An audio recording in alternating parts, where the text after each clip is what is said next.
सब देखने और सुनने वालों की खिदमत में मोहब्बत भरा सलाम। पाकिस्तान की सियासी सूरत-ए-हाल क्या है? चलेंगे इरफान अहमद खान साहब हमारे साथ है जर्मनी में। खान साहब बड़ा ज़ोर लगाया जा रहा है, काम बन नहीं रहा।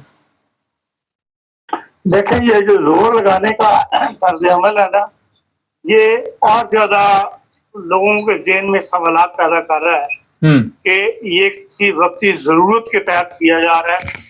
वरना अब तक तो ये भी एक बड़ी राय मौजूद थी लोगों की कि भई बास तब्दीलियाँ जो वो कर रहे थे कि वो ज़रूरत है पाकिस्तान के सियासी माहौल में भी और सब पाकिस्तान की अदलिया के माहौल में भी। और लेकिन अब जिस तरीके पर बात को आगे बढ़ाया जा रहा है, जहाँ-जहाँ मीटिंगें हो रही हैं, उससे ये पता लगता है कि ये ज़रूरत है इस वक़्त बरसर इक़्तिदार पार्टियों की। ये पूरे मुल्क के आम की कोई ज़रूरत नहीं है, बल्कि ये इन लोगों की कोई वक़्ती ज़रूरत है जिसके लिए ये ज़ोर लगा रहे हैं। ये तासुर ज़्यादा उभर के सामने आ रहा है और उसके ज़िम्मेदार जो हैं वो इस वक़्त बरसर इक़्तिदार हुकूमत में जो पार्टियाँ हैं वो ही करार दी जाएंगी। इसलिए कि एक तो ये देखें कि तमाम मीटिंगें जो हैं वो लोगों के घरों में हो रही हैं। कभी मौलवी फजल के घर पे मीटिंग हो रही है, कभी जो है जाती उम्रा में मीटिंग हो रही है। वो ऐसी तमाम मीटिंग पॉइंट है, पार्लियामेंट की जो बिल्डिंग है उसके अंदर जो कायमा कमेटियों के कमरे बने हुए हैं, ऐसी तमाम गुफ्तगू अगर वहाँ हो तो वो ज्यादा बेहतर है। तो हम जर्मनी में देखते हैं, वो यही देखते हैं कि जब भी कोई किसी बातचीत करनी होती है, कोई कानूनी गुफ्तगू होनी हो, हमेशा वो पार्लियामेंट बिल्डिंग में जाते हैं, लोगों के घरों में नहीं जाते। फिर यह है कि दूसरा सदर पाकिस्तान का जो होता है वो एक आदमी होता है जो सियासत से बालातर है और उसके ऐसी मीटिंगों में सदर पाकिस्तान को शामिल नहीं होना चाहिए। और जरदारी साहब का आने सदर से उठ के उन मीटिंगों में जाना जो है ये अच्छा तासुर नहीं दे रहा। तो जो भी पीपल्स पार्टी का नुक्ता नजर है वो बिलावल को या जो पीपल्स पार्टी के शख्सी ज़हन है उनको देना चाहिए था। देखते हैं ये है कि जो सियासी ज़हन है, जो कानून को समझते हैं, जो कानूनदान है पीपल्स पार्टी में, वो तो एक साइड पे लगे हुए हैं। ना कमरुज़्ज़मान कार किसी मीटिंग में है, ना रब्बानी किसी मीटिंग में शामिल है, एजाज आसन की मीटिंग में शामिल है। जो ऊपर के लोग हैं जो कानून को समझते हैं, उन कार्रवाइयों को समझते हैं, सियासत को समझते हैं, वो लोग ये सारी कार्रवाई में हमें नजर नहीं आते। हाँ जी हजूर लोग जो साईं के आगे हाथ बांध के खड़े हो जाते हैं, खुर्शीद शाह जैसे, कमरुज़्ज़मान कारा जैसे, यूसुफ गिलानी जैसे, परवेज अशरफ जैसे, ये लोग जो है इन मामला को डील कर रहे हैं। इससे अंदाजा यही होता है कि हाँ ये एक की ख्वाहिश है, उसको पूरा करने की कोशिश की जा रही है। पाकिस्तान की जरूरत को जो है वो मद्देनजर रखा जा रहा है। इसलिए तमाम कार्रवाई जो अब तक चल रही है उससे कोई अच्छा तासुर नहीं उभर रहा। इसने तो अदलिया है उसको भी डिवाइड करके रख दी है। एक सिस्टम के तहत अब तक चल रहा था कि जो सीनियर जज था वो चीफ जस्टिस बन जाता था। अब खामखा हम देख रहे हैं 2 महीने 3 महीने से तो सीनियर जज है, चाहे फारिसा हो, मंसूर शाह साहब हो, इन सब के नाम, अब जाहिर अफरीदी का नाम भी बीच में घसीटा जा रहा है, इन सब, मुनीब अख्तर साहब भी बीच में शामिल है। इन सबको जो है पब्लिकली डिस्कस किया जा रहा है, अखबारों में, वी लॉग के अंदर टीवी खोलो, उस पर इन्हीं लोगों को नाम डिस्कस किया जा रहा है कि पाकिस्तान की बदनामी का बायस बनती है ये बातें। ये जज की जो बकार के खिलाफ की बात है, उसका जो मेयार है, जो दुनिया जो इज्जत देती है जज को, उन तमाम बातों की ये खिलाफ बात है। तो पाकिस्तान माहौल इसको बना हुआ है, तो इसके जिम्मेदार जो है बाहर सिर्फ मुस्लिम लीग की हुकूमत और पीपल्स पार्टी बनेगी। और अभी तक इनका कोई नंबर गेम जो है वो पूरे ना होने की वजह से दिन ब दिन मजीद खराब होती चली जा रही है। लगता ये है कि ये लोग भी किसी प्रेशर के अंदर है, इनको ऊपर भी कोई ताकत है तो ये लाजमी इस वक्त करवाना चाहती है और वो इसको डिले नहीं करवाना चाहते, तो भी आप ये कार्रवाई करके दिखाएं। बेसिकली तो जो इस वक्त इनकी प्रेशर बताया जाता है, जो इस्टेब्लिशमेंट है, उसको भी मौजूदा सेटअप जो है वो मंजूर नहीं है। इसलिए कि उनको 9 मई को ऊपर गुजर गया सवा साल से ज्यादा हो गया और वो मुकदमे शुरू नहीं हो सके। कारखान को भी तो जेल में रखा हुआ है, किसी का मुकदमा शुरू नहीं किया जा सका। इसलिए हो सकता है कि वो अपने प्रेशर के तहत तब्दीली करवा रहे हों और ऐसे जज लेकर आए बाद में जो इस ख्वाहिश के मुताबिक गिरफ्तार शुदगान सियासी कारकुनान है, उनको जिनको पर इल्जाम है कि उन्होंने मिलिट्री एस्टेब्लिशमेंट पे हमले किए हैं, तो उनको सजाएं दिलवाई जा सके। पर ये सारी गेम जो है ये मुल्क के लिए अच्छा तासुर नहीं छोड़ रही और ना ही मुल्क के लिए कोई जिसे कहना चाहिए कोई आसान काम है ये सियासतदानों का।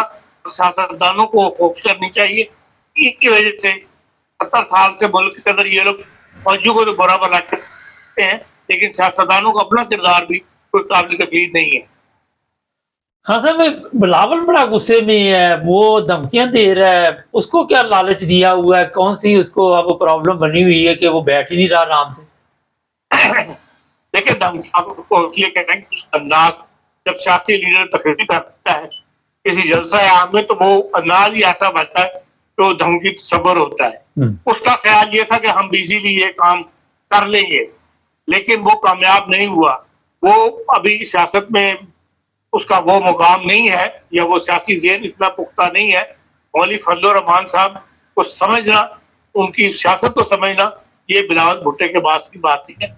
वो आज तक यही समझता रहा था कि भाई हमने जब भी मौलवी साहब को इस्तेमाल करना चाहा, इस्तेमाल कर लिया, उस मौलवी साहब की प्लेट भर दी, तो उसके बाद मौलवी साहब राजी होकर हमारी तरफ आ गए। इससे अब के मौलवी साहब को अड़ गए हैं, तो उसलिए उसकी गेम जो है इतनी आसान वो समझता था वो नहीं। सियासत हमेशा पेचीदा मसला है। आपको पता है कि जो मिसाक जमहूरियत हुआ है उस तरफ लाने के लिए बेनजीर को कितनी मेहनत करनी पड़ी थी। उस वक्त भी नवाज शरीफ साहब इस्टेब्लिशमेंट के अहलकार बने हुए थे और वो हर बात को बेनजीर की रद्द कर देते थे। दोनों पार्टियों के दरमियान एक लड़ाई झगड़े की कैफियत, हर मामले में जो बात बेनजीर कहती वो मानने के लिए तैयार नहीं थे नवाज शरीफ। उस जमाने को याद करें किस तरह सियासी लड़ाई थी पंजाब के अंदर, और उसको आखिर बेनजीर को ये बात समझाने में एक वक्त लगा नवाज शरीफ साहब को कि भाई एस्टेब्लिशमेंट आप हमें लड़वा के, तो ये खुद ही एस्टेब्लिशमेंट है, ये सियासतदान करना चाहते हैं, आप इनको छोड़ के क्या खिलाफत खत्म करें। वो माम किया दुनिया मरला जब तरीके आपके सूरत ने पैदा कर लिया कि वो उसी तरह अड़े हुए हैं 80 वाली दिहाई वाली बात में कि कोई बात मानने के लिए तैयार ही नहीं है। तो ये समझा मसाया है, ये समझने के लिए अभी बिलावल साहब को मजीद तैयार चाहिए। हाँ साहब, आईनी अदालत चाहिए। जो पहली अदालतें हैं उनके तो रिजल्ट जो आते हैं वो आपके इल्म में है कि जो हालात है किसी को ना समझ आती है, ना उनके फैसलों में कोई इतनी जान होती है, ना ताकत होती है। तो पहली अदालतें तो ठीक नहीं चल रही, तो आप समझते हैं कि आईनी अदालत आएगी तो वो ठीक काम करेगी? देखिए, दुनिया के अंदर आईनी अदालतों का निजाम मौजूद है। जर्मनी के अंदर भी आईनी अदालत मौजूद है, लेकिन इन मुल्कों ने बहुत कुछ करने के बाद सीखने के बाद आईनी अदालत आई। आपको मतलब जर्मनी की अदालत फैसला देने की नौबत नहीं आती। वो जो अपनी राय का इजहार करते हैं सियासतदान चुप करके मान लेते हैं। इस कदर इज्जत है आईनी अदालत की, और यहाँ आईनी अदालत भी उसी तरह रोली जाएगी जिस तरह की इस वक्त सुप्रीम कोर्ट वहां पर रोल रही है। सुप्रीम कोर्ट के जिन जजों के खिलाफ अब रोज तकरीरों में उनके नाम सुनते हैं कि ये किया वो किया, तो आईनी अदालत बनेगी उनको, इसलिए कि हमारा सियासी कल्चर ही ऐसा है, सियासी माहौल ही ऐसा है, एक दूसरे को नीचा दिखाना, एक दूसरे को जलील करना और अपनी बात को सच्चा साबित करने के लिए, बेहतर साबित करने के लिए। तो इसलिए आईनी अदालत जरूरत तो है, लेकिन उसका हासिल ये क्या करेंगे वो भी तो हमसे छुपा हुआ नहीं है। अच्छा, ये बताइए, पाकिस्तान और आप जर्मनी की मिसाल अक्सर देते हैं, और यहाँ पे किसी को किसी फैसले के खिलाफ इख्तलाफ हो तो वो ये कहेगा जी मुझे अदालत के इस फैसले से मैं एग्री नहीं हूँ, मैं आगे अपील कर लेता हूँ। लेकिन वो डायरेक्ट किसी जज को निशाना नहीं बना सकता ना यहाँ पे, तो कि ये जज का कसूर है, ये है वो है। हमारे तो जजों की कोई इज्जत ही नहीं रही खान साहब वहाँ पे। अब आप क्या समझते हैं कि ये चीफ जस्टिस चले जाएगा जो मौजूदा अभी भी आस लगा के बैठा हुआ चंद दिन की? ये आप क्या की राय हो सकती है। आवाज जरा ठीक कर ले खान साहब, आवाज ठीक कर ले। तो ऐसी एक वो आस लगाने वाला मौजूद हो, उसमें जितने भी